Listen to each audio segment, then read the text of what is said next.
Have you ever wanted to make phyllo dough but you just think it's too hard and you was told it's too difficult and you was told just buy the store-brand one because you can do it and you shouldn't even try? Most professional YouTubers will show you how to make baklava, but they will not even attempt phyllo dough. In fact, I have been told, just buy it. It's not even worth it. And I'm here to challenge that. It is worth it and you can make it and it's not even hard. We're going to add a half teaspoon of salt to 2 cups of flour and give it a little mix. And then we're going to go add in some olive oil, 5 teaspoons. And I buy the Kroger brand. We're going to add 2 teaspoons of white wine vinegar. That's what the recipe called for, but I only have regular vinegar, so that's what I use, white vinegar. Those little drops are critical in my OCD mind. And 3/4 cup of warm water.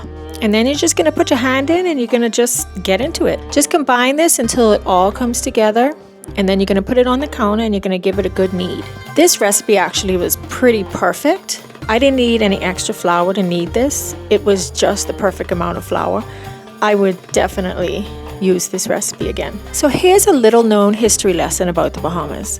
The Bahamas had many settlers in the early 1900s from one of the Greek islands, mainly one of the Greek islands, Kalymnos. They came to the Bahamas during the sponging industry because they were professionals at sponging. So the Greeks have been in the Bahamas and have built communities there from the early 1900s for over a century now. Everywhere you look in the Bahamas, there's some touch of Greek. Now, before you come at me, I want you to know I watched probably tens of videos on YouTube.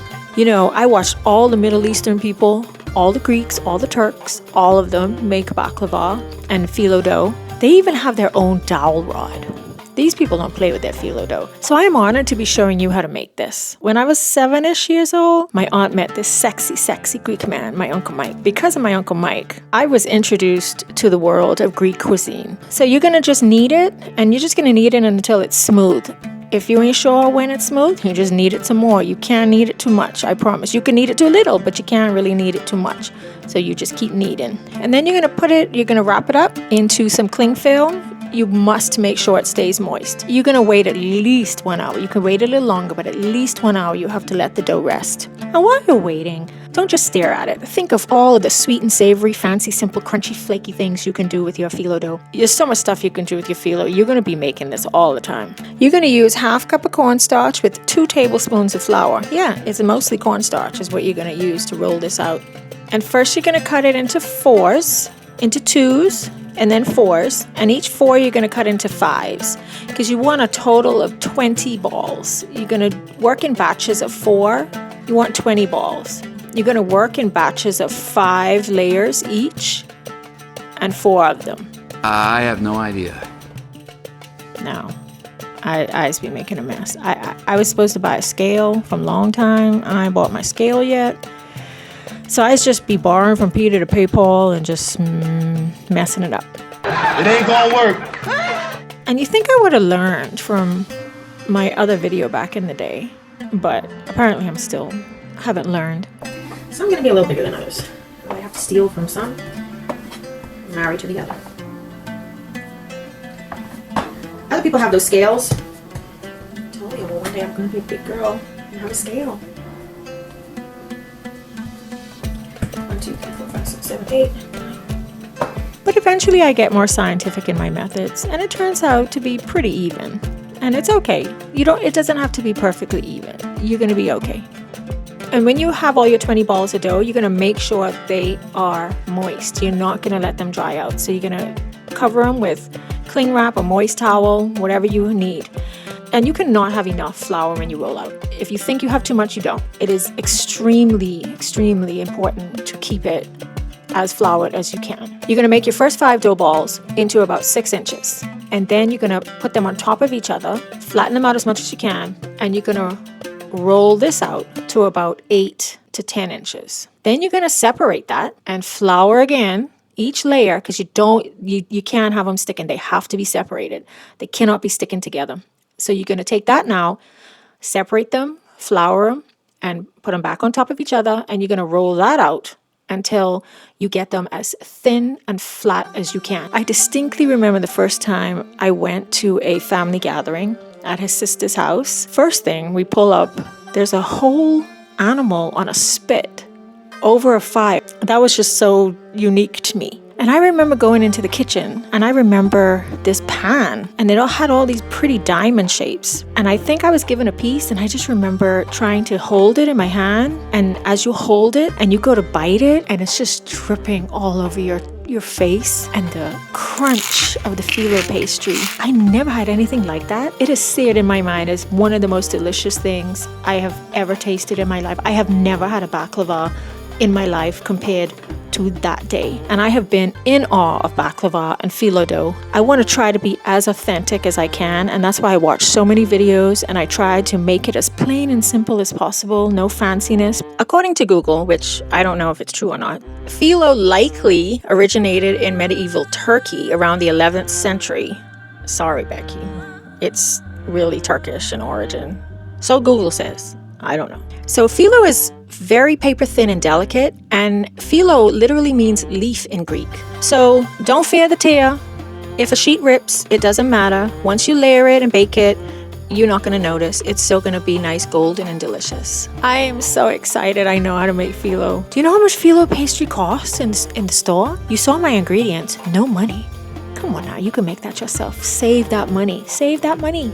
Do it yourself. It's easy. And then, it's very therapeutic. Like literally, once you set everything out and you start rolling, it's so satisfying and just oh.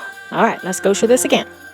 You take 5 of your balls, 6 inches each, put them on top of each other. You roll them out to about 8 to 10 inches, and then you separate them, you flour, put them on top of each other again, roll them out, separate them, flour them again, roll them out as thin as you can. Now, some people just don't like baklava. They don't like either the nuts or they don't like the honey, but they love the flaky pastry. Well, the Greeks got you covered because they have many dishes, many. I just want to make a disclaimer. I can't speak Greek. I'm going to mess these words up, but I'm going to do my best and I'm going to try, okay? We know about baklava and we probably all know about spanakopita. And this is a Philo dish. It has a filling of spinach, feta cheese, onions, and fresh herbs, mostly dill. It's delicious. You can go with a classic cheese pie called tirapita. It's filled with feta, ricotta, and eggs. It can be made in a large pie pan, or they can also do them in small triangular hand pies. And when they do the little hand pies, they call them tirapitakia. I think that's how you say that. And then we have a savory chicken pie that includes Greek cheeses and herbs, and it's encased in that crispy Philo crust, and it's called kotopia. You can do a variation made with shredded zucchini, feta, fresh mint, or dill called kolokithopita. Okay, y'all don't laugh. I'm trying, okay? I'm trying. Of course, the Greeks given you an olive-based pie prepared as spirals filled with olives, herbs, and sometimes cheese called iliopita. There's some light sweet alternatives to baklava too. They have a traditional dessert where there's a thick, lemony semolina custard wrapped in layers of buttery Philo and soaked in clear syrup. And that one is called, you ready for it? Galactobarico.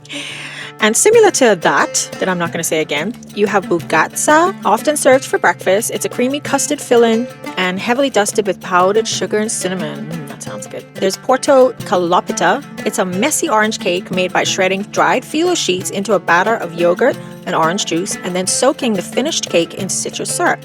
And if your Philo has dried out on you, this is what's recommended. You just cut it up and shred it, and you use it in other desserts. So if it's dried up and you think it's unusable, don't you throw it away. You can make something with that. And this one, I don't even have to tell you what's in it because it's called lemonopita, a bright, tiny variation of the Philo cake using lemon zest and juice for a refreshing flavor. And I don't know if y'all saw all over TikTok and YouTube a little bit ago, but there was a viral Philo crinkle cake. You crinkle the Philo sheets like an accordion and you put it in a pan, bake them, and then you pour custard or condensed milk over the top. So you could always make your own Philo dough and try a viral recipe. Actually, that one does look pretty good. I'm going to try that one. Then you're going to wrap them up in wax paper. I didn't have no wax paper because my children just use all my stuff and they don't ever buy it back. And I thought I had some, but I didn't.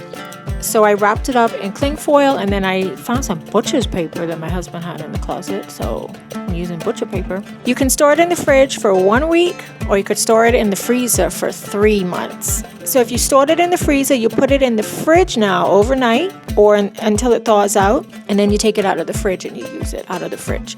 You don't have to. It doesn't have to come to room temperature. Thawing your Philo on the counter can cause sheets to stick together from condensation. So you're gonna thaw it in the fridge, and when you take it out, you're gonna use it. And there you go.